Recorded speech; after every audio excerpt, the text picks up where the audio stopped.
ওরে আল্লাহ! ওগো, তোমার এ কি হলো? তুমি ঠিক আছো গো? ও জান, মরবা না কিন্তু। তোমার মতো হ্যান্ডসাম ছেলে মরে গেলে দেশের অবিবাহিত মেয়েদের কি হবে? উফ, জান বলছেন কেন? পাগল নাকি? আগে একটু সাহায্য করেন। আমার পা মনে হয় ভেঙে গেছে। একটুর জন্য বাঁচলাম, না হলে আজ কি বড় বাইক অ্যাক্সিডেন্ট হতো। পানি দিচ্ছি, কিন্তু তার আগে একটা কথা। তোমাকে না আমার হেব্বি লেগেছে, একদম রাজপুত্রের মতো লাগছে। শোনো, তুমি কি আমাকে বিয়ে করবা? তোমার ওই বিপদে আমি পাশে আছি। সারা জীবন থাকতে চাই, বলো কবুল? আকাশ ব্যথার কথা বলে হা করে তাকিয়ে রইল। তার মনে হলো সে বাইক থেকে পড়ে মাথায় চোট পেয়েছে, তাই ভুল শুনছে। পাগল নাকি আপনি? কে আপনি? এখানে আমার মরার অবস্থা, ব্যথায় পা নড়াতে পারছি না। আর আপনি চেনা নাই জানা নাই সাহায্য করতে এসে বিয়ের প্রস্তাব দিচ্ছেন। মশকরা করার জায়গা পান না। আরে মশকরা না, সত্যি বলছি। পরে যদি তোমাকে আর না পাই, আজকাল ভালো পাত্র পাওয়া বড্ড কঠিন। একবার যখন সামনে পেয়েছি, অফারটা দিয়েই দিলাম। রাজি হয়ে যাও না প্লিজ, দেখবা আমি খুব ভালো রান্না পারি। যত সব পাগলের পাল্লায় পড়লাম। এইটুকু বয়স, কলেজের গণ্ডি পার হয়েছেন কিনা সন্দেহ, তার আবার বিয়ে করার শখ। যত সব ছ্যাঁচড়ামি। সরেন তো রাস্তা থেকে, নিজের চরকায় তেল দেন গিয়ে। এই হচ্ছে আহানা চৌধুরী। কলেজে প্রথম বর্ষে পড়ে, কিন্তু তার ধ্যান জ্ঞান কেবল একটা জিনিসের উপর, সেটা হলো বিয়ে। পাড়ার ঘটক থেকে শুরু করে নিজের বড় বোন, এমনকি বান্ধবীর বড় ভাই, কাউকেই সে ছাড়ে না বিয়ের কথা বলতে। তার একটাই কথা। মা, আমার কি বয়স হচ্ছে না? বান্ধবীদের সবার বিএফ আছে, আর আমার একটা হাজবেন্ডও জুটছে না। মা রেগে বেলুন নিয়ে তাড়া করলেও আহানা দমে যাওয়ার পাত্রী নয়। সেদিন বিকেল বেলা আহানা রাস্তা দিয়ে আপন মনে হাঁটছিল আর মনে মনে বরের লিস্ট বানাচ্ছিল। ঠিক তখনই বিকট এক শব্দ। মোড়ের মাথায় একটা নীল রঙের পালসার বাইক স্কিড করে ধপাস করে পড়ে গেল। চালক ছিটকে গিয়ে পড়ল রাস্তার ধারের পাশে। আহানা এক দৌড়ে সেখানে গেল। দেখলো একটা ছেলে ব্যথায় কুঁকড়ে আছে। লম্বা চওড়া ফর্সা গায়ের রং, চোখে চশমা। ছেলেটাকে দেখা মাত্রই আহানার বুকের ভেতর বেহায়া মন গানটা বেজে উঠল। ছেলেটার নাম আকাশ। সে মাস্টার্স সেকেন্ড ইয়ারে পড়ে। আহানা আকাশের হাত ধরে টেনে তুলতে তুলতে তাকে দেখে সেখানেই টাসকি খেয়ে প্রেমে পড়ে গেল। এরপর আকাশের মুখের উপর ঝুঁকে পড়ে একদম চোখের দিকে তাকিয়ে টেনে তুলতে তুলতে তাকে বিয়ের প্রস্তাবও দিয়ে দিল। কিন্তু আকাশ চরম অবাক হলো। তার এতটুকু বয়সে সে এমন কাহিনী দেখেনি। পাগলের পাল্লায় পড়েছে ভেবে সেখান থেকে পালানোর জন্য আকাশ খুঁড়িয়ে খুঁড়িয়ে বাইকটা তুলে কোনো মতে স্টার্ট দিয়ে চলে গেল। আহানা পেছনে দাঁড়িয়ে হাত নাড়তে নাড়তে চিৎকার করে বলল, নামটা তো বলে গেলে না স্বামী সাহেব। তবে চিন্তা নাই, খুঁজে বের করবই। আহানা বাসায় ফিরেই মাকে জড়িয়ে ধরল। মা তখন রান্নাঘরে পিঠা বানাচ্ছিলেন। মা, ও মা, আজ তো আমি আমার রাজপুত্রকে দেখে ফেলেছি। মা গো, ও যখন বাইক থেকে পড়লো, তখন মনে হলো আমার কলিজাটা খসে পড়লো। তুমি জলদি বাবা আর বড় আপাকে বলো আমার বিয়ের ব্যবস্থা করতে। ওই ছেলেটা ছাড়া আমি আর কাউকে বিয়ে করব না। এই মেয়ে, তোর লজ্জা শরম নেই? সারাদিন বিয়ে বিয়ে করে মাথা খেয়ে ফেললি, পড়াশোনার নাম নেই, খালি জামাই জামাই জামাই চাই। যা এখান থেকে, নইলে এই খুন্তি ছ্যাঁকা তোর পিঠে দেবো। তোমরা কেউ আমাকে বোঝো না। বড় আবার বিয়ে দিলা, আর আমার বেলায় খালি ঝাড়ি। আচ্ছা ঠিক আছে, আমি আমার বান্ধবীর সাহায্য নেব, কিন্তু বিয়ে আমি করবই বলে দিলাম। আহানা রুমে গিয়ে দরজা বন্ধ করে তার প্রিয় বান্ধবী আসমাকে কল দিল। আসমা হলো আকাশের ছোট বোন, কিন্তু আহানা সেটা এখনো জানে না। কিরে বিয়ে পাগল, খবর কি? আজ আবার কার প্রেমে পড়লি? আসমা, বিশ্বাস কর, আজ আমি এক হিরোকে দেখেছি। উফ, কি তার চাউনি! আমি তো তাকে ডিরেক্ট বিয়ের প্রস্তাব দিয়ে দিছি, কিন্তু ছেলেটা বড্ড রাগী, আমাকে ঝাড়ি দিয়ে চলে গেছে। যাই হোক, তুই একটা কাজ কর না, আমার জন্য একটা পাত্র খুঁজে দে না। তোর বাবা মাকে বল আমাকে পুত্রবধূ করে নিতে। তোর তো এক বড় ভাই আছে না, দেখ ও আমাকে পছন্দ করে কিনা। আমার না, তুই না সত্যি একটা পাগল। আমার ভাই তোকে দেখলে হার্ট অ্যাটাক করবে। সে বড্ড গম্ভীর মানুষ, সারাদিন বই নিয়ে থাকে। তোকে তো সে আস্ত চিবি খাবে। তোর মতন চটপটে মেয়ের জন্য কি আমার ভাই সাজে? সাজবে না মানে? আমি একবার যাকে টার্গেট করি তাকে ছাড়ি না। তুই শুধু তোর ভাইয়ের একটা ছবি পাঠাতো দেখি, সে কি আমার ওই রাজপুত্রের মতো কিনা।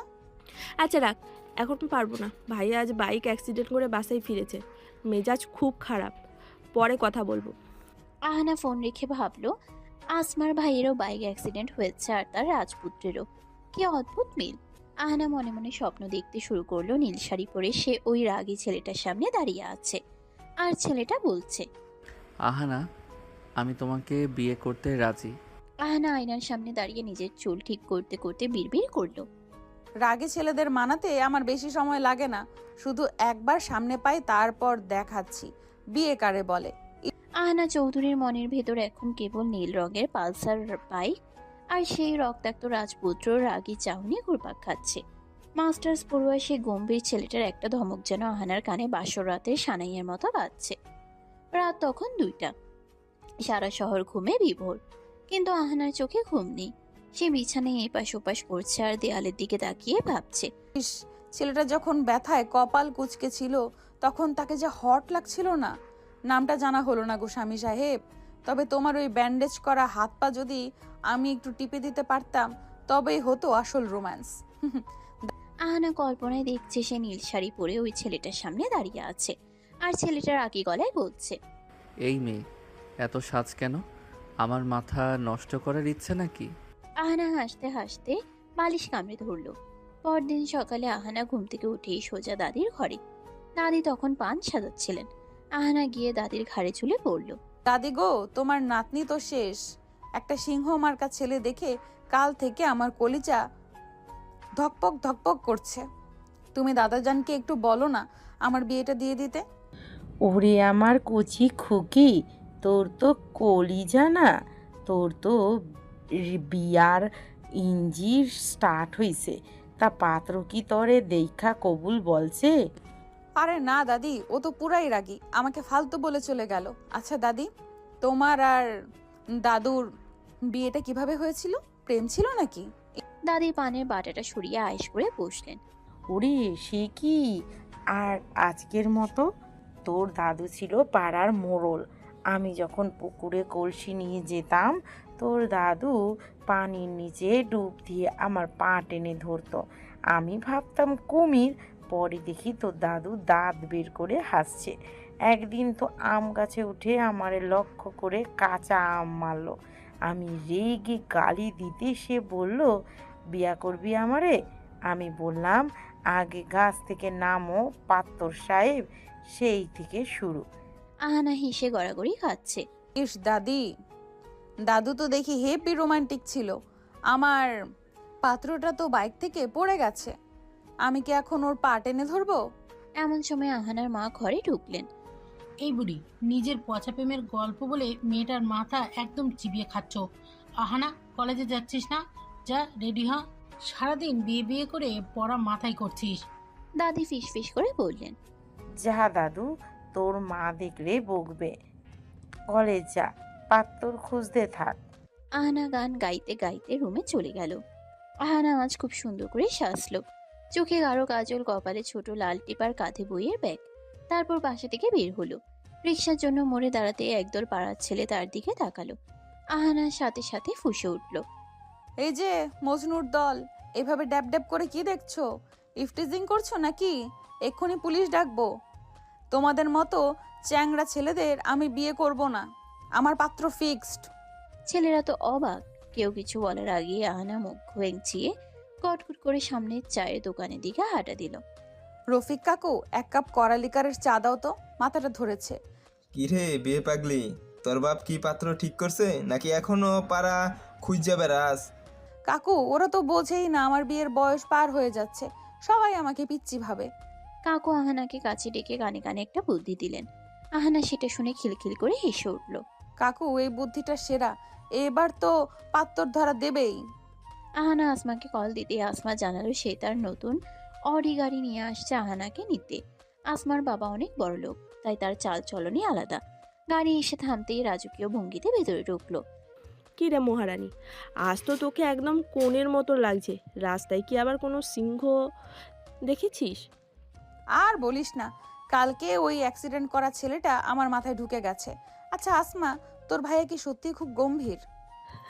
আরে ভাইয়া তো তিতা করলার চেয়েও বেশি গম্ভীর। তবে তুই যদি আমার ভাইয়ার সামনে যাস, সে নির্ঘাত বরখা পরে পালাবে। তোর মতন বিয়ে পাগলিকে সে দু চোখে দেখতে পারে না। আর এক জায়গায় থাকেও না। একবার সেই অ্যাক্সিডেন্ট করা ছেলে, আবার আমার ভাই। কি বলিস, নিজেও জানিস? একটার পিছু লেগে থাক, এতগুলো হাতারে একটাও পাবি না। গাড়িটা বড় একটা শপিং মলের সামনে দিয়ে যাচ্ছিল। হঠাৎ আহানা জানালার বাইরে তাকিয়ে দেখলো সেই নীল রঙের পালসার বাইক, আর তাতে বসে আছে সেই কালকের ছেলেটা। থামা আসমা, গাড়ি থামা, ওই তো আমার স্বামী। আসমা অবাক হয়ে গাড়ি ব্রেক করলো। তুই এখানে থাক, আমি শপিং মল থেকে আসছি। বলেই আসমা ভেতরে চলে গেল। এদিকে আকাশ একটা শপের সামনে বাইক পার্ক করে হেলমেট খুলছে। হঠাৎ সে দেখলো একটা মেয়ে তার দিকে তাকিয়ে চিৎকার করছে। আকাশ বিরক্ত হয়ে এগিয়ে এলো। সমস্যা কি আপনার? শপিং মলের সামনে চিৎকার করছেন কেন? পাগল নাকি? আরে তুমি তুমি আজ নীল শার্ট পরেছো? ইস, তোমাকে যে কি সেক্সি লাগছে না। শোনো, তুমি কি আমাকে কালকের জন্য মাফ করবা, নাকি আজই কাজে অফিসে যাবা? ও মাই গড, আপনি কালকের সেই পিচ্ছি মেয়েটা, মাস্টার্স করা একটা ছেলেকে আপনি বিয়ে বিয়ে করে পাগল বানাচ্ছেন? আপনার লজ্জা বলতে কিছু নেই? আকাশের নজর হঠাৎ পাশে থাকা আসমার গাড়ির দিকে গেল। আরে, এটা তো আমাদের বাড়ির গাড়ি।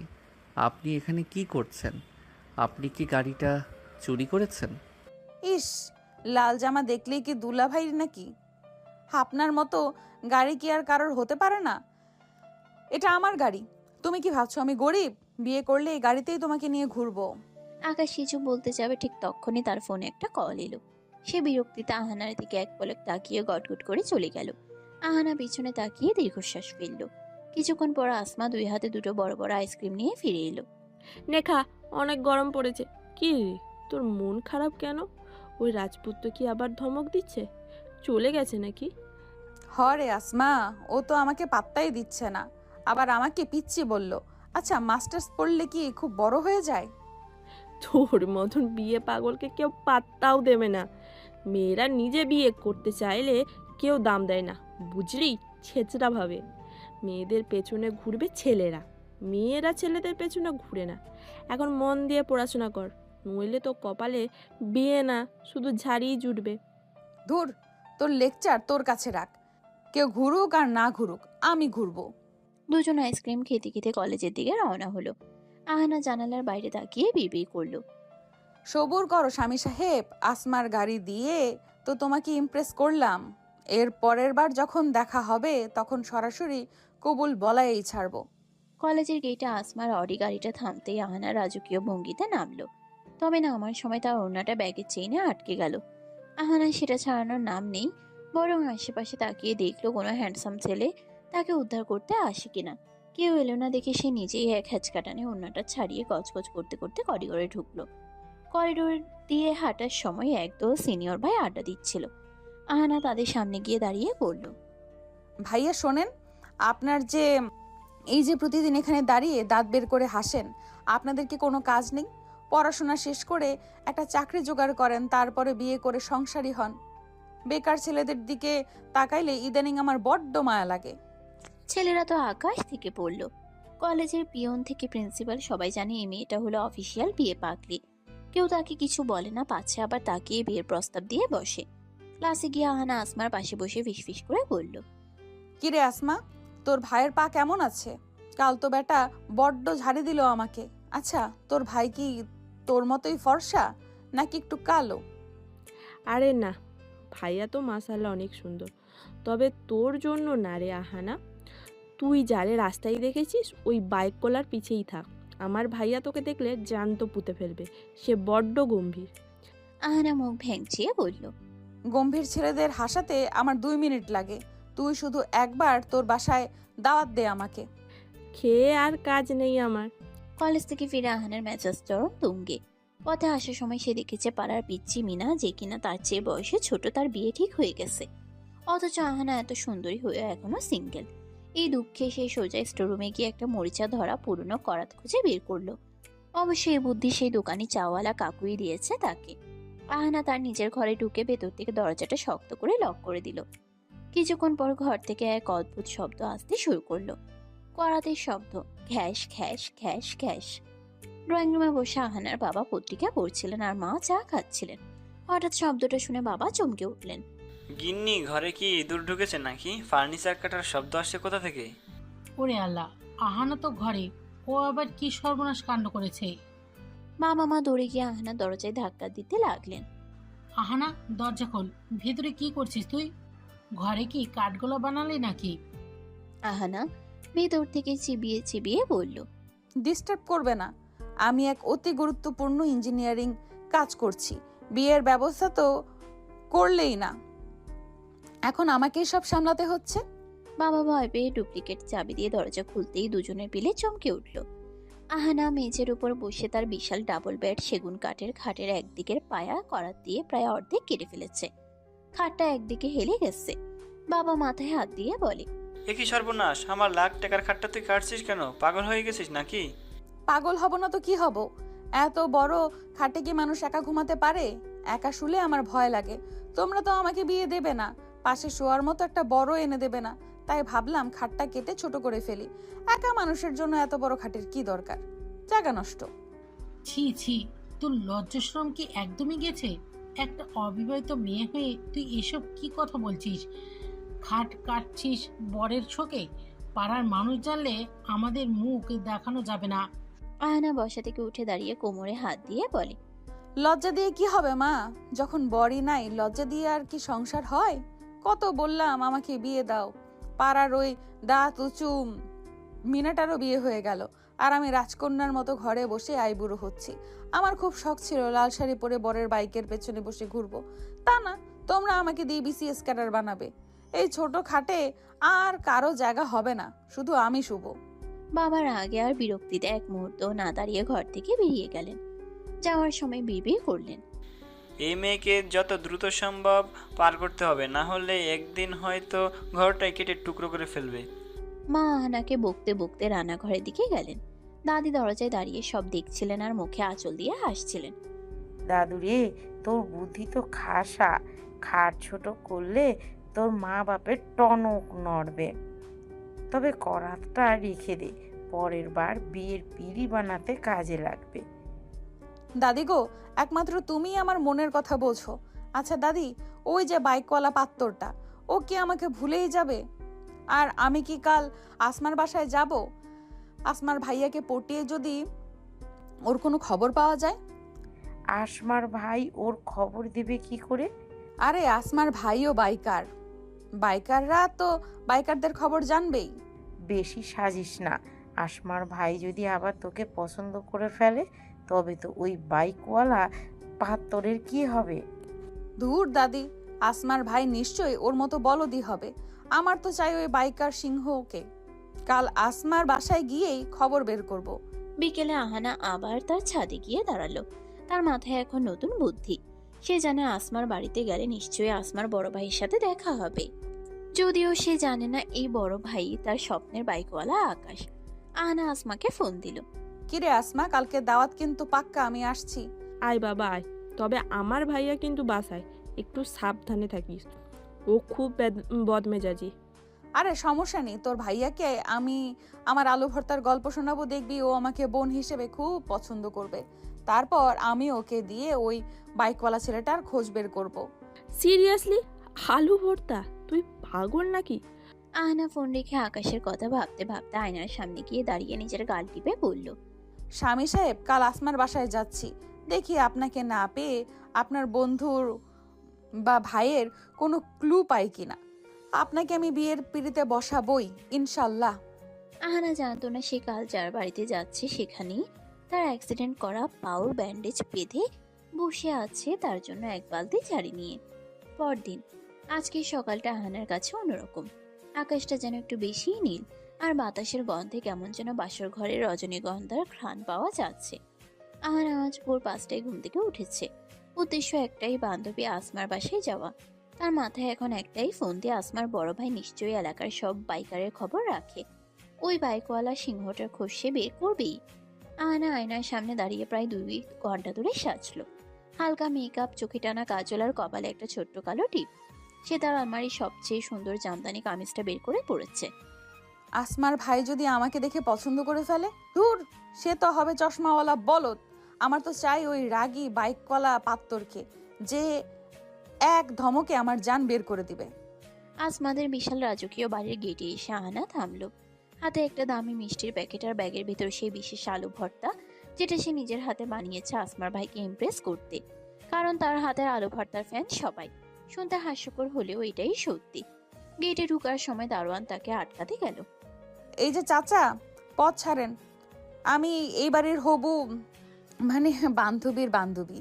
হ্যাঁ, বেশি কথা বললে আপনার নামে বড় সাহেবের কাছে নালিশ দেব। বেচারা দারোয়ান ভয়ে রাস্তা ছেড়ে দিল। আহানা রাজকীয় ভঙ্গিতে ড্রয়িং রুমে ঢুকলো। আসমা তখন সোফায় বসে ফোন টিপছিল। আহানাকে দেখে সে হা করে তাকিয়ে রইল। ওরে বাবারে, তুই কি আজ কবুল বলতে আসছিস নাকি?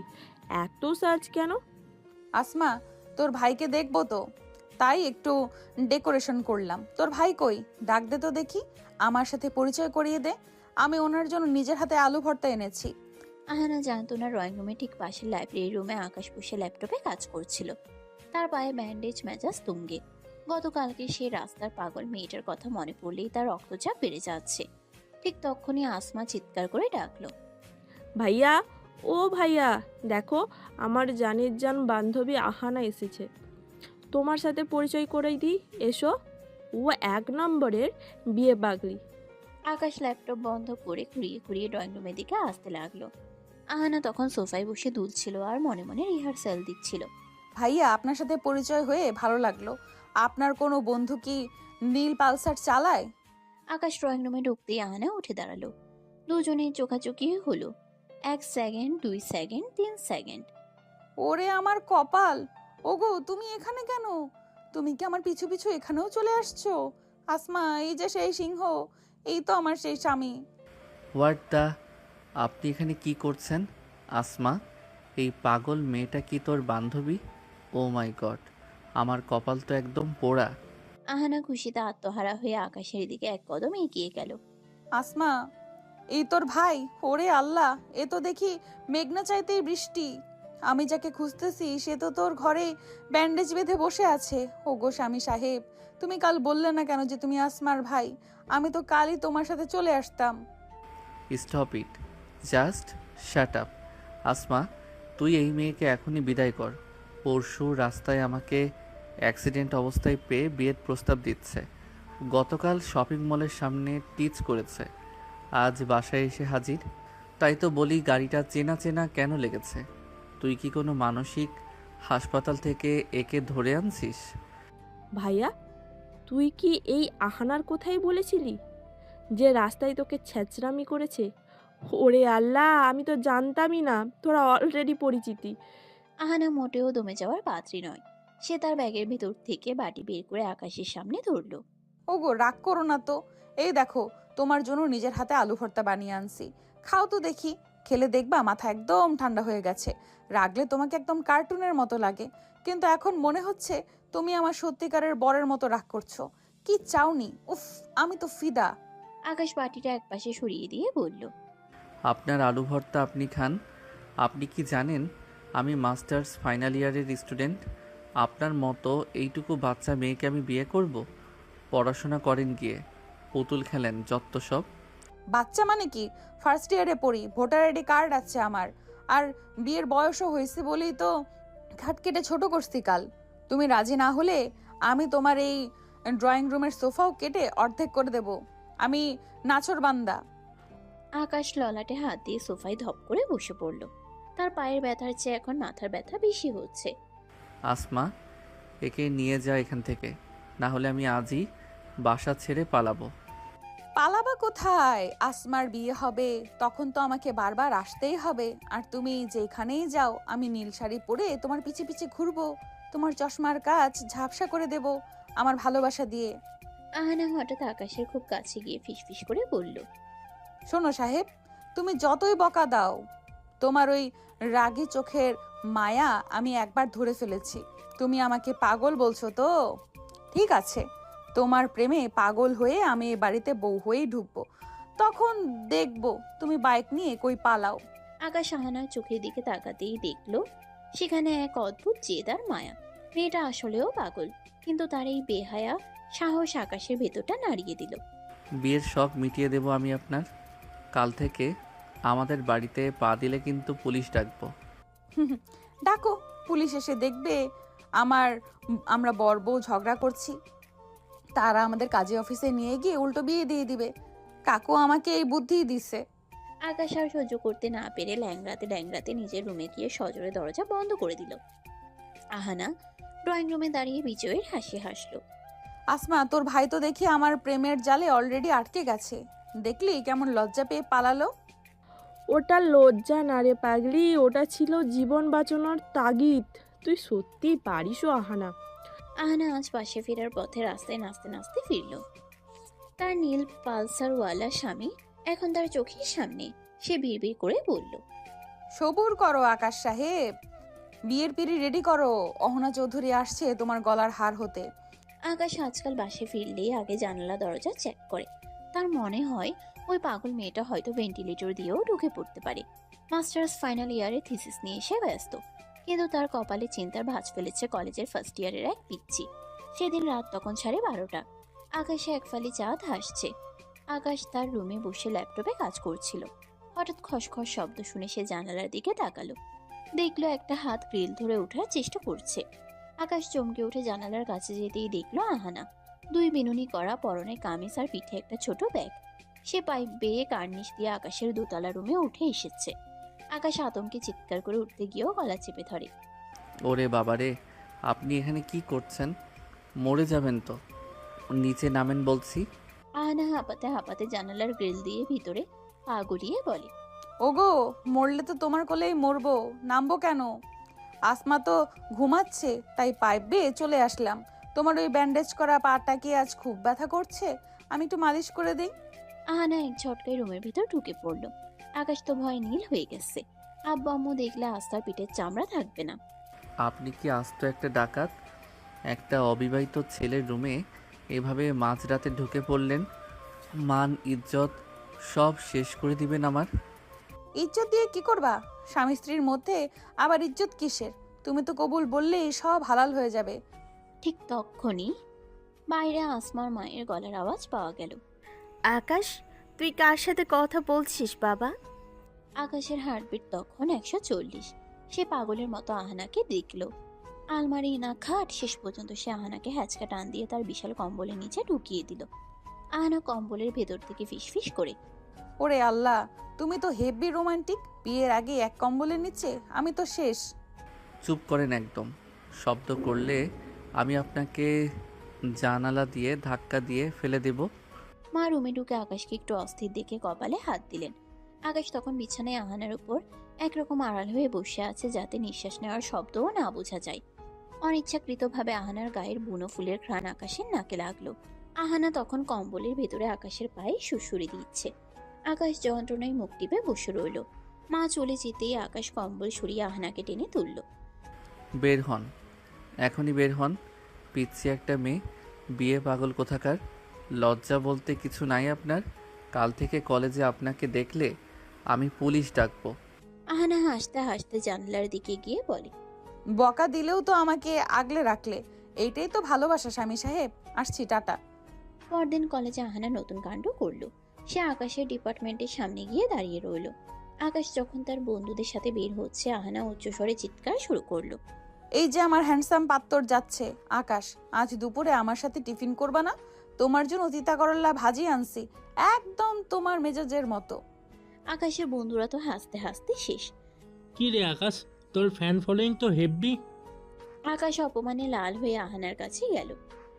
আপনার কোনো পড়াশোনা নেই? ফার্স্ট ইয়ারের পিচ্ছি মেয়ে আপনি মাস্টার্সের করিডোরে এসে স্যাবলামি করছেন। লজ্জা লাগে না আপনার? লজ্জা তো বরের সামনে পেতে হয়, সবার সামনে না। আর আমি তো ইফটিজিং থেকে তোমাকে বাঁচাচ্ছি। কোনো মেয়ে যেন তোমার দিকে তাকাতে না পারে, তাই মার্ক দিয়ে দিচ্ছি যে এই মাল বুকড। আকাশ তাকে বকে সেখান থেকে তাড়িয়ে দিল, কিন্তু আহানা দমে যাওয়ার পাত্রী নয়। বিকেলে আকাশ যখন বাইক নিয়ে টিউশনিতে যাচ্ছিল, সিগন্যাল পড়তেই দেখলো রাস্তার মাঝখানে একটা মেয়ে বিশাল একতোড়া লাল গোলাপ নিয়ে দাঁড়িয়ে আছে। পেছনে একটা ব্যানার, তাতে লেখা, আকাশ কবুল বলবা কবে। আশেপাশের মানুষ হাসছে, ভিডিও করছে। আকাশ হেলমেটের ভেতর গরমে আর লজ্জায় সেতু হয়ে যাচ্ছে। সে বাইক থেকে নামলো। আহানা, এটা কি সার্কাস? আপনি কি আমাকে পুরো শহরের সামনে হাসির পাত্র বানাবেন? আহানা গোলাপের তোড়াটা আকাশের দিকে বাড়িয়ে দিয়ে বলে। হাসির পাত্র কেন? বীরের পাত্র হবা। বলো, এই গোলাপগুলো নিবা নাকি আমি এক্ষুনি অ্যাকশন শুরু করব? তোমার ওই রাগী লুকটা আমার খুব পছন্দ আকাশ। একটা বার শুধু বলো, হ্যাঁ অহনা আমি তোমাকে বিয়ে করব। কোনো দিন না। আপনার মতো একটা ইম্যাচিওর বিয়ে পাগল মেয়েকে আমি কোনো দিন বিয়ে করব না। আপনি আমার যোগ্যই না। পড়াশোনা শিখুন, বড় হন, তারপর বিয়ের স্বপ্ন দেখেন। ফালতু মেয়ে একটা। আকাশ গোলাপের তোড়াটা একপাশে ঠেলে দিয়ে বাইক স্টার্ট দিয়ে তীব্র গতিতে চলে গেল। রাস্তার ধুলো উড়ে আহানার চোখে লাগলো। আহানা চোখের পানি মুছে হাসলো। সে দমে যাওয়ার মেয়ে নয়। সে জানতো আকাশ তাকে পিচ্ছি বলে পচাবে, কিন্তু সে এটাও জানে আকাশের মতো গম্ভীর সিংহকে বাগে আনতে হলে এই পাগলামিই একমাত্র ওষুধ। আহানা বিড়বিড় করলো। পচাও আকাশ সাহেব, যত পারো পচাও। যেদিন আমি লাল বেনারসি পরে তোমার ঘরে গিয়ে তোমার ওই নীল শার্টটা আয়রন করে দেব, সেদিন বুঝবা এই পিচ্চি মেয়েটা তোমার জীবনে কত বড় ভালোবাসা। আহানা বাসায় ফিরে আসমাকে কল দিল। আসমা, তোর ভাই তো আজ আমাকে খুব অপমান করলো রে। কিন্তু তুই কি জানিস, অপমান করলে ওরে আরো বেশি সেক্সি লাগে। কাল আমি তোর বাসায় যাব না, কাল আমি তোদের ড্রয়িং রুমে গিয়ে অনশন করব। দেখি পাত্তর সাহেব কতক্ষণ পাত্তা না দিয়ে থাকে। আসমা হাসতে হাসতে বলল, তোর জন্য পাগলদের ডাক্তার ডাকতে হবে আহানা। তোর মতন মেয়ে আমি দুনিয়ায় দুটো দেখি নাই। সেদিন বিকেল থেকে আকাশটা মেঘলা হয়েছিল। আকাশের মেজাজটাও আকাশে মেঘের মতোই ভার। ল্যাপটপে থিসিসের কাজ করছে আর বারবার মনে পড়ছে ওই আপদটার কথা। হুটহাট কোত্থেকে যে উদয় হয়। ঠিক তখনই বাইরে ঝমঝমিয়ে বৃষ্টি শুরু হলো। আকাশ জানালার পর্দা সরাতেই তার কলিজা শুকিয়ে গেল। ল্যাম্পপোস্টের নিচে ভিজে একাকার হয়ে দাঁড়িয়ে আছে আহানা। তার হাতে একটা টিফিন ক্যারিয়ার। মেয়েটা কাঁপছে কিন্তু নড়ার নাম নেই। আকাশ জানালা খুলে চিৎকার করে বলল, এই মেয়ে, ঘরে যান। নিউমোনিয়া হয়ে মরে যাবেন তো। ভিজছেন কেন? আহানা বৃষ্টির শব্দে গলা চড়িয়ে বলে, কবুল না বলা পর্যন্ত সরবো না। এ দেখো, তোমার জন্য তোমার প্রিয় খিচুড়ি রান্না করে আনছি। তুমি জানলা দিয়ে হাত বাড়াও, আমি পাইপ দিয়ে তুলে দিচ্ছি। আকাশ বিরক্ত হয়ে জানালা বন্ধ করে দিল। কিন্তু 10 মিনিট পর দেখলো শব্দ আসছে খস খস খস খস। আহানা আবার সেই পাইপ বেয়ে কার্নিশে ওঠার চেষ্টা করছে, কিন্তু এবার বৃষ্টিতে পাইপ পিচ্ছিল।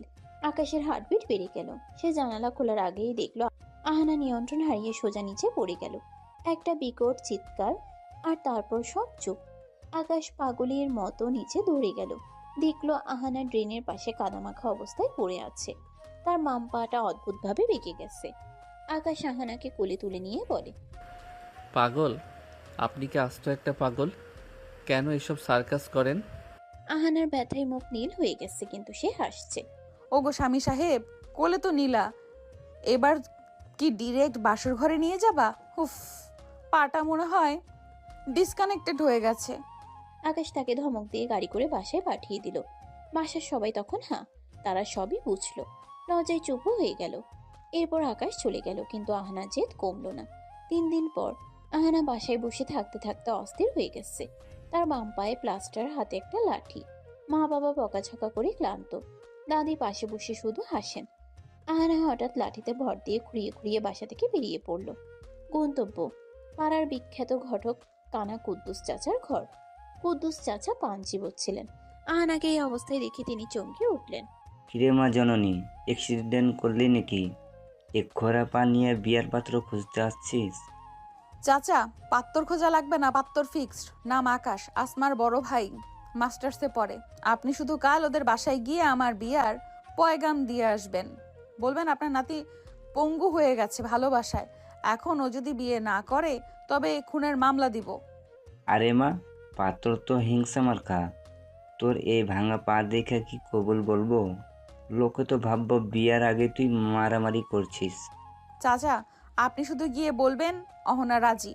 ও যদি না বলে তবে ওর বাইকের চাকা আমি পাংচার করে দেব। আপনি 500 টাকা রাখেন, কালই যাবেন, মিষ্টির প্যাকেট আমি পাঠিয়ে দিব। কুদ্দুস চাচা আশ্বাস দিয়ে বিদায় করলেন। মনে মনে ভাবলেন, এমন বিয়ে পাগল মেয়ে জামানায় একটাও দেখি নাই। নিজের বিয়ে নিজে ঘটকালি করে, তাও লুলা হইয়া যায় বিয়ার লেগে। মাবুদ, কালে কালে কত কি দেখবো। বিকেলে আসমা এলো আহানাকে দেখতে। আহানার রুমের অবস্থা তথই বোঝ। দেয়ালে চার্ট পেপারে লেখা মিশন আকাশ। আসমা আহানার প্লাস্টার করা পা দেখে কপালে হাত দিল। আহানা, তুই কি আসলেই পাগল হয়ে গেছিস? শুনলাম এই ভাঙা পা নিয়ে তুই ঘটকের কাছে গেছিস। কেন রে? জোর করে কি কারোর ভালোবাসা পাওয়া যায়? জোর না রে আসমা, এটা অধিকার। তোর ভাই তো আমাকে বকা দেয়, তার মানে সে আমাকে নোটিস করে। নোটিস করলেই তো ভালোবাসা হবে। ভুল বুঝছিস না আহানা। ভাইয়া কাল রাতে আমাকে পরিষ্কার বলে দিয়েছে, তোর ওই বান্ধবী যদি আর আমাদের ছায়াও মারায় তবে আমি বাসা ছেড়ে হোস্টেলে চলে যাব। সে তোকে ঘৃণা করে না ঠিকই, কিন্তু সে তোকে পছন্দও করে না। তুই বাচ্চা মানুষ, ও মাস্টার শেষ করেছে, তোদের কোনো মিল নেই। তুই ওকে ভুলে জানা প্লিজ। কেন নিজেকে এভাবে ছোট করছিস? আহানার চোখের কোণে এক ফোঁটা পানি জমল। ভুলে যাব? যাকে একবার স্বামী মেনে ঘাট কেটে ছোট করেছি তাকে ভুলে যাব? আসমা, তোর ভাই যদি আমাকে রিজেক্ট করে তবে আমি আমরণ অনশন করব, কিন্তু তাকে আমি ছাড়ছি না। দেখিস, এই খোড়া পা নিয়েই আমি একদিন তোদের বাড়িতে আলতা মাখিয়ে ঢুকবো। আসমা আর কিছু বলতে পারলো না। সে বুঝলো আহানার এই পাগলামে এখন আর হাসি পর্যায়ে নেই, এটা একরকম নেশা হয়ে গেছে। আসমা চলে যাওয়ার পর আহানা লাঠিটা হাতে নিয়ে আয়নার সামনে দাঁড়ালো। নিজের ফ্যাকাশে মুখটা দেখে সে বিড়বিড় করলো, আকাশ সাহেব, আসমা বলছে তুমি আমাকে পছন্দ করো না। ঠিক আছে, পছন্দ করার দরকার নেই, তুমি শুধু আমাকে বিয়ে করো, তারপর দেখবা এই পিচ্চি মেয়েটা কিভাবে তোমার জীবনের অক্সিজেন হয়ে যায়। খোড়া পা নিয়ে যদি তোমার কার্নিশে উঠতে পারি তবে এই জীবন নিয়ে তোমার হৃদয়েও জায়গা করে নেব। কাল ঘটক চাচা যাক, তারপর দেখি তোমার তেজ কত। আহানা বিছানায় শুয়ে পড়ল। ব্যথায় পা টনটন করছে, কিন্তু মনের কোণে আকাশে সেই রাগী চাহনিটা ভেসে উঠতেই সে সব ব্যথা ভুলে গেল। কিন্তু সে জানতো না কাল কুদ্দুস ঘটক যখন আকাশের বাবার সামনে বিয়ের প্রস্তাব দেবে তখন এক বিশাল ঝড় উঠতে যাচ্ছে চৌধুরী বাড়িতে। সেদিন রাতটা ছিল আহানার জন্য এক অগ্নি পরীক্ষা। দেয়াল টপকে আকাশের রুমে ঢোকার সময় যে পাটা মস্কে গিয়েছিল সেটা এখন রীতিমতো ফুলে ঢোল। ডাক্তার এসে প্লাস্টার করে দিয়ে গেছে আর কড়া নির্দেশ দিয়েছে। 1 মাস বিছানা থেকে নড়া যাবে না। কিন্তু আহানা কি আর ঘরে বসে থাকার মেয়ে? তার মাথায় তখন ঘুরছে অন্য চিন্তা। আহানা বিছানায় শুয়ে ফিসফিস করে দাদিকে বলল, দাদি গো, পা ভাঙছে তো কি হয়েছে, মন তো আর ভাঙে নাই। তুমি শুধু চুপি চুপি কানা কুদ্দুস ঘটককে আমার রুমে পাঠিয়ে দাও।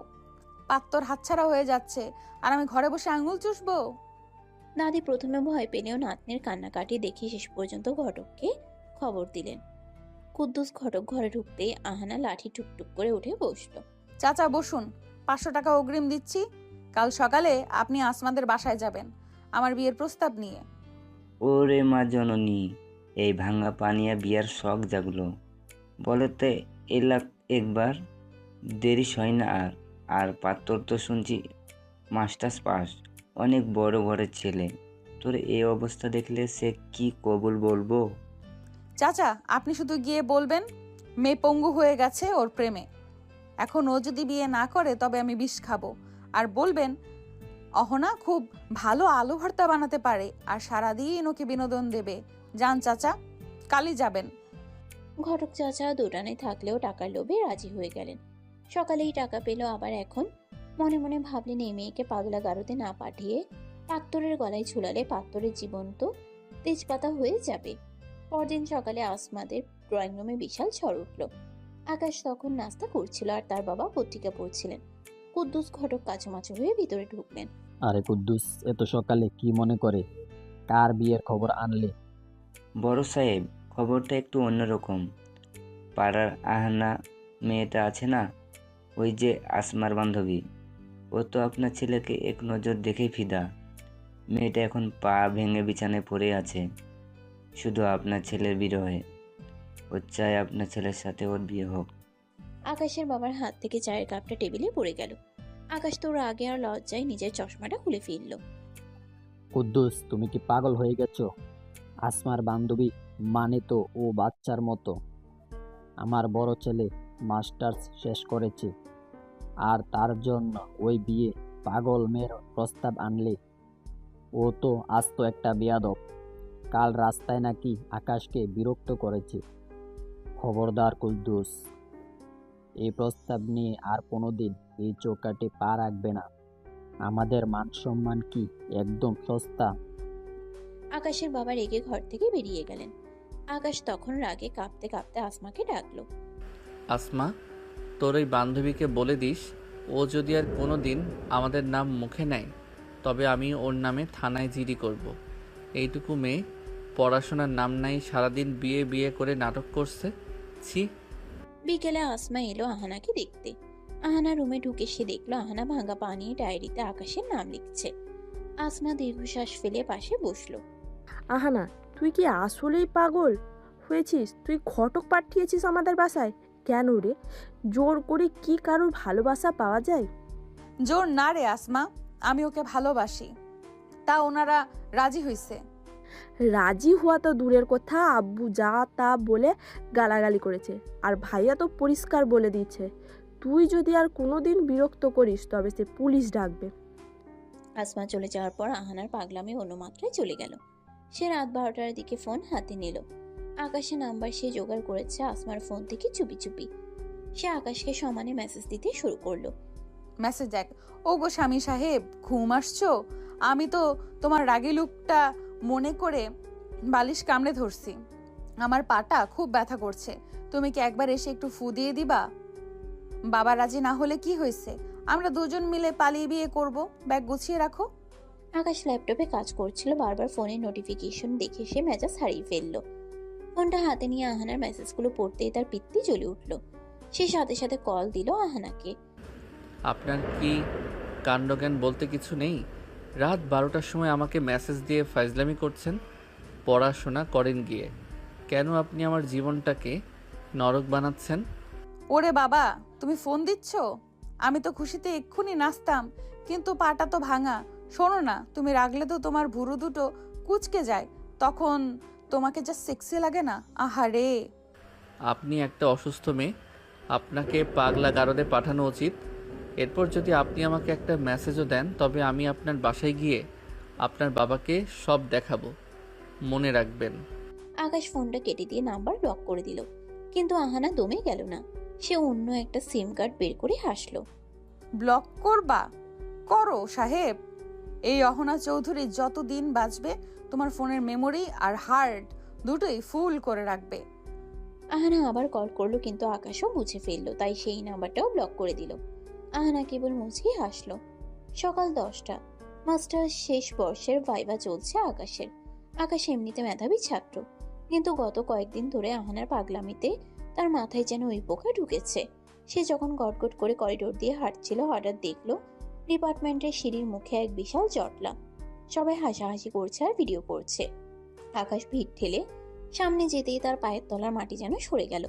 সিঁড়ির ঠিক মাঝখানে একটা প্লাস্টিকের টুল নিয়ে বসে আছে আহানা। তার এক পা প্লাস্টার করা, হাতে একটা লাঠি, পাশে একটা বড় সাইনবোর্ড যাতে লেখা, আকাশ তোমার হবু বউ এখানে পঙ্গু হয়ে বসে আছে, একবার দেখা না দিলে আমি সিঁড়ি থেকে লাফ দেব। আকাশ চোখ মুখ লাল করে চিৎকার করে। আহানা, এটা কি হচ্ছে?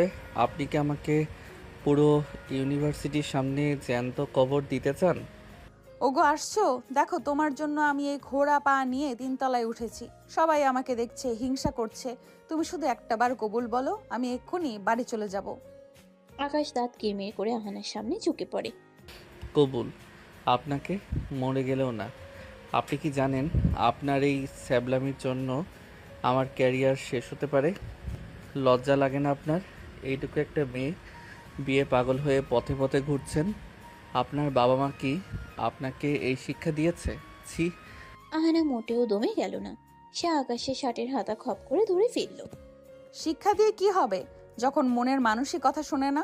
তুমি যত অপমান করবা করো, আমি জানি তুমি মনে মনে আমাকেই ভালোবাসো, না হলে ওই দিন কম্বলের নিচে লুকিয়ে রাখতে না। আকাশের ধৈর্যের বাদ এবার পুরোপুরি ভেঙে গেল। সে আঁচকা টানে আহানার হাতটা সরিয়ে দিল। আহানা ভারসাম্য সামলাতে না পেরে সিঁড়ির উপর পড়ে গেল। তার ক্রাশটা ছিটকে দূরে গিয়ে পড়ল। আপনার মতো সস্তা আর নির্লজ্জ মেয়ে আমি জীবনে দেখি নাই। আপনি ভালোবাসার মানে বোঝেন না, আপনি বোঝেন শুধু জেদ। আপনি আমার যোগ্য তো দূরের কথা, আমার পায়ের ধুলার সমানও না। আজ থেকে যদি আপনি আমার ছায়া মারান তবে আমি আপনার নামে এমন এক অ্যাকশন নেব যে আপনার পুরো পরিবারকে এই শহর ছাড়তে হবে। Get out. আকাশ এক মুহূর্ত না তাকিয়ে হনহনিয়ে ভেতরে চলে গেল। ক্যাম্পাসের শত শত ছেলে মেয়ে আহানার দিকে তাকিয়ে ফিসফাস করছিল। আহানা ব্যথায় কোকিয়ে উঠল, কিন্তু তার চেয়েও বেশি ব্যথা পেল হৃদয়ে।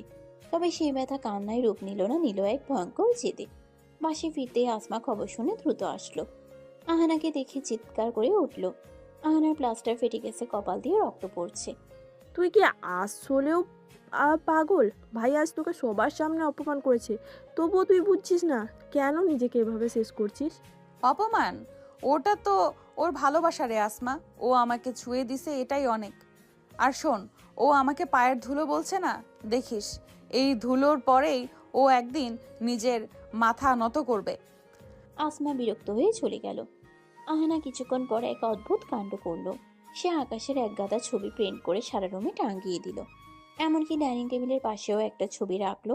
তার বাবা মা তো রেগে আগুন। অহনা, এই ছবিগুলো সরাবি নাকি বল? আমরা কি মান সম্মান নিয়ে বাঁচবো না? ওই ছেলে তোকে চিনে না, জানে না, পাত্তাই দিচ্ছে না, আর তুই ওই ছবি নিয়ে ঘর সাজাচ্ছিস?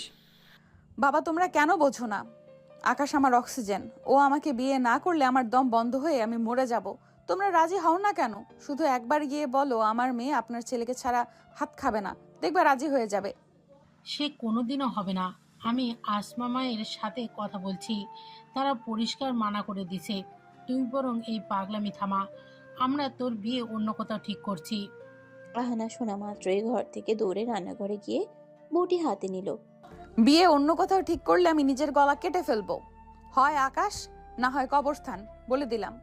আহানার বাবা মা দৌড়ে এসে বটি সরিয়ে কোনো মতে ওকে থামায়। দুজনেই চিন্তায় পড়ে যায় একে নিয়ে কি করবে এবার। রাতে আহানা আবার আকাশের অন্য একটা নাম্বারে মেসেজ দিল। ব্লক হওয়ার ভয়ে সে এবার অন্য ফোন দিয়ে করলো।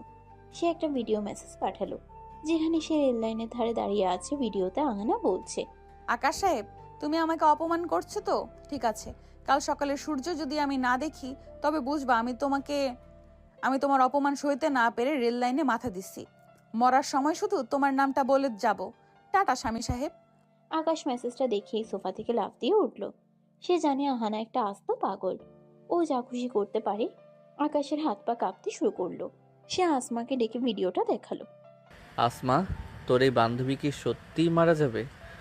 ও তো আস্ত একটা সাইকো। আমি এখন কি করব? ও যদি কিছু করে ফেলে তবে তো আমার নামে কেস হবে। আমি তো তোকে আগেও বলেছি ভাইয়া, ও সাধারণ মেয়ে না। ও বিয়ে পাগল ঠিকই, কিন্তু ওর জেদ আগুনের মতো। তুই ওকে একটা বার বুঝিয়ে বল না। আকাশ অস্থির হয়ে পায়চারি করতে লাগলো। সে বুঝতে পারছে না এই আপদের হাত থেকে সে কিভাবে বাঁচবে। একদিকে আহানার প্রতি তার প্রচন্ড বিরক্তি, অন্যদিকে একটা প্রাণের মায়া। আকাশ ফোন হাতে নিয়ে আহানাকে কল দিল, কিন্তু আহানা ফোন রিসিভ করছে না। আকাশ বিড়বিড় করলো, মেয়েটা কি আসলেও চলে গেল? না না, ও তো আমাকে পাগল বানিয়ে ছাড়বে। আকাশ দ্রুত বাইকের চাবি নিয়ে ঘর থেকে বের হলো। তার মনে এক অদ্ভুত ভয় আর বিরক্তি কাজ করছে। আহানা চৌধুরীর পাগলামি এবার আকাশকে সত্যিই খাঁচার ভেতর ঢুকিয়ে ফেলেছে। রাত তখন একটা, চারদিকে ঘুটঘুটে অন্ধকার। আকাশ বাইক নিয়ে ঝড়ের গতিতে রেল লাইনের দিকে ছুটছে। তার মাথায় শুধু আহানার সেই ভিডিওটা ঘুরেছে। মেয়েটা কি আসলেও মরতে গেছে, নাকি এটা ওর নতুন কোনো চাল? আকাশের রাগ এখন আকাশ ছোঁয়া, কিন্তু যদি সত্যিই মেয়েটা কোনো অঘটন ঘটায় তবে তার ক্যারিয়ার, সম্মান সব ধুলোয় মিশে যাবে। ট্রেন লাইনের ধারে বাইক থামিয়ে আকাশ চিৎকার করে ডাকতে লাগলো, আহানা, কোথায় আপনি? বের হয়ে আসেন। এই মাঝরাতে এসব ফাজলামি করার মানে কি? হঠাৎ অন্ধকারের ভিতর থেকে একটা ছায়া বেরিয়ে এলো। ল্যাংচাতে ল্যাংচাতে লাঠিতে ভর দিয়ে আহানা সামনে এসে দাঁড়ালো। তার চোখে জল, কিন্তু মুখে অদ্ভুত হাসি। আসছো? আমি জানতাম তুমি আসবা। আমাকে মরতে দিবা না তুমি। ওগো, এই নির্জনে আমাকে কি একটা বার বউ বলে ডাকবা না? আপনাকে বউ বলবো? আপনার কি মাথা খারাপ হয়েছে? আপনার এই সস্তা নাটকের জন্য আমি মাঝরাতে ঘর থেকে বের হতে বাধ্য হয়েছি। আপনি কি জানেন আপনার জন্য আমার ঘৃণা দিন দিন বাড়ছে? আপনি মরতে চান, মরেন, আমি দাঁড়িয়ে দেখব। কিন্তু এভাবে আমাকে ব্ল্যাকমেইল করার সাহস আর কোনো দিন দেখাবেন না। আহানা আকাশের বুকের উপর মাথা রাখতে চাইলো, কিন্তু আকাশ তাকে সজোরে ধাক্কা দিয়ে সরিয়ে দিল। আহানা পাথরের উপর পড়ে গিয়ে কুকিয়ে উঠল। আকাশ ঘৃণা ভরা চোখে তাকালো। আপনি একটা জঘন্য মেয়ে। ভালোবাসার নামে আপনি সার্কাস করছেন। আজ যদি আপনার কিছু হতো, পুলিশ আমাকে ধরতো, এটাই তো আপনি চেয়েছিলেন। আজ থেকে আমার কাছে আপনার কোনো অস্তিত্ব নেই। আপনি বাঁচলেন না মরলেন তাতে আমার কিচ্ছু যায় আসে না। আকাশ এক মুহূর্ত না দাঁড়িয়ে বাইক স্টার্ট দিয়ে চলে গেল। আহানা অন্ধকারের মাঝে পাথরের উপর বসে রইল। তার কপাল কেটে রক্ত পড়ছে, কিন্তু সে হাসছে। সে বিড়বিড় করলো, তুমি আসছো আকাশ, এটাই আমার জয়। ঘৃণা করছো তো করো, ঘৃণা থেকেই ভালোবাসার জন্ম হয়। পরদিন আহানা আরো এক কাটি উপরে গেল। সে তার ভাঙা পা নিয়ে কলেজে গেল। তবে এবার তার সাথে ছিল 4-5 জন ছোট ক্লাসের ছেলে মেয়ে। তারা সবাই হাতে প্লে কার্ড নিয়ে আকাশের ডিপার্টমেন্টের সামনে দাঁড়িয়ে পড়ল।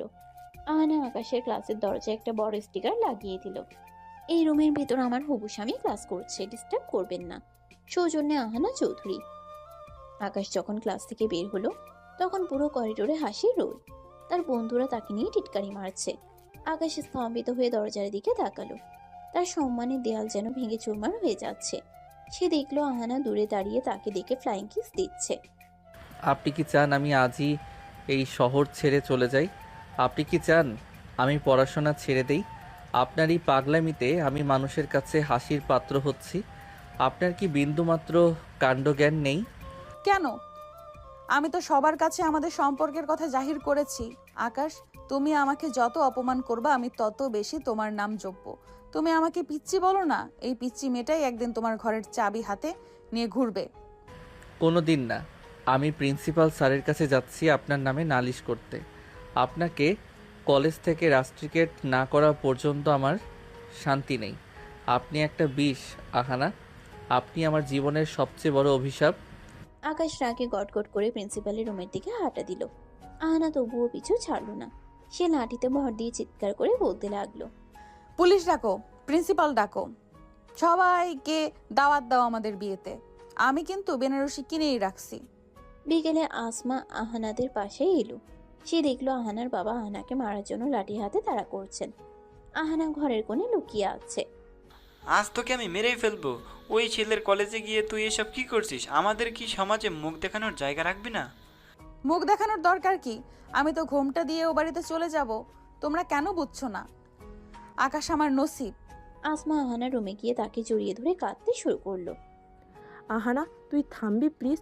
ভাইয়া আজ বাসায় এসে পাগলের মতো নিজের বইপত্র সব ছিঁড়ে ফেলেছে। ও বলেছে ও আর বাঁচতে চায় না তোর যন্ত্রণায়। ও আজ বিকেলে ওর এক বন্ধুর বাসায় চলে গিয়েছে, ফিরবে না আর। তুই কি সত্যি ওর জীবনটা ধ্বংস করবি? ও বাসা ছেড়ে চলে গেছে কেন? ও কি আমাকে ভয় পায়? ভয় না আহানা, ও তোকে ঘৃণা করে। ও তোর ছায়াও দেখতে চায় না। তুই ওকে পাত্তাই দিচ্ছিস না। তোর এই একতরফা জেদ আমাদের দুই পরিবারকে শেষ করে দিচ্ছে। আব্বু আজ তোর বাবার সাথে ফোনে যা তা ব্যবহার করেছে। তুই কি এটাই চেয়েছিলি? আহানা কিছুক্ষণ চুপ করে থাকলো। তার চোখে প্রথমবারের মতো বিষণ্ণতা দেখা দিল, কিন্তু সেটা সেকেন্ডের জন্য। সে আসমার হাত ধরে বলল, ও যেখানেই যাক, আকাশ তো আর আকাশ ছেড়ে পালাতে পারবে না। আমি ঠিক খুঁজে বের করব। ও তো দূরে যাবে, আমাদের দূরত্ব তত কমবে। ও যত দূরে যাবে আমাদের দূরত্ব তত কমবে। তুই শুধু আমাকে ওর ঠিকানাটা দে। আসমা আহানার হাত ছটকা দিয়ে সরিয়ে দিল। তুই একটা সাইকো আহানা, তুই সুস্থ না। আমি আজ থেকে তোর সাথে সব সম্পর্ক শেষ করলাম। তুই আমার ভাইয়ের শত্রু, তুই আমারও শত্রু। আসমা ঘর থেকে বেরিয়ে গেল। আহানা একা রুমে বসে আকাশের একটা ছবির দিকে তাকিয়ে রইল। সে হাসলো, তবে সেই হাসিতে মায়া নেই, আছে এক ভয়ঙ্কর জেদ।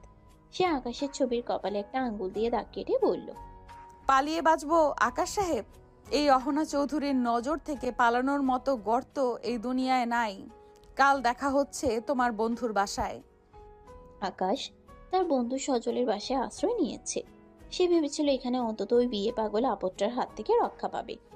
কিন্তু সে জানতো না আহানা চাইলে গোয়েন্দা সংস্থার চেয়েও দ্রুত খবর বের করতে পারে।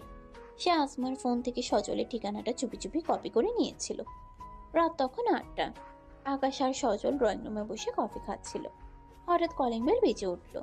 সজল দরজা খুলতেই দেখলো এক হাতে ক্রাচ, অন্য হাতে একটা টিফিন ক্যারিয়ার নিয়ে এক তরুণী দাঁড়িয়ে আছে। কপালে ঘাম, কিন্তু চোখে এক অদ্ভুত বিজয়ের হাসি। কিরে সজল ভাই, তোমার বন্ধুকে আমার হাত থেকে লুকাতে পারলা না তো?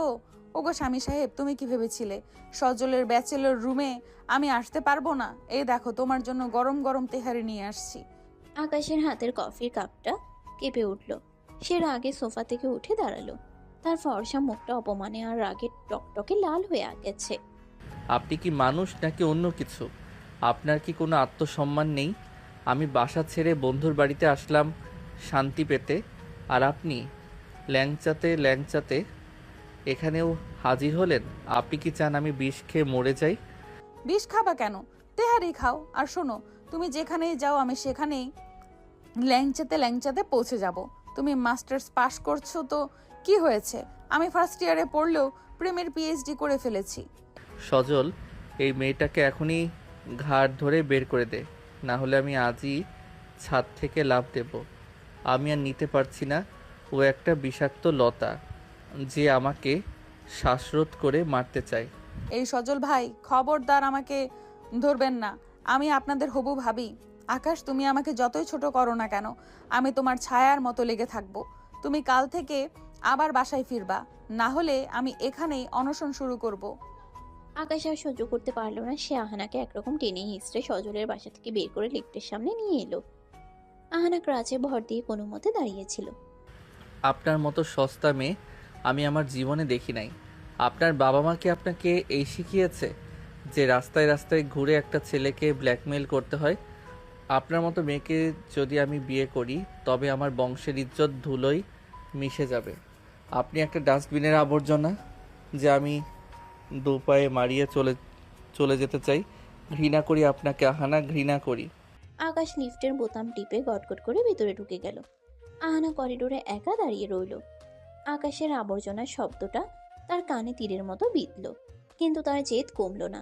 সে মুচকি হেসে বিড়বিড় করল, আবর্জনা থেকেই তো সার হয় আকাশ সাহেব। তোমার জীবনের মরুভূমিতে আমি ফুল ফুটাবো, দেখে নিও। আহানা বাসায় ফিরে নতুন নাটক শুরু করলো।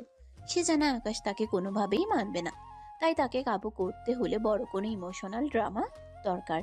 সে তারপর টেবিলের ড্রয়ার থেকে এক গাদা ভিটামিন সি এর লাল ট্যাবলেট বের করলো। সেগুলোর খোসা ছাড়িয়ে সে গ্লাসে রাখলো।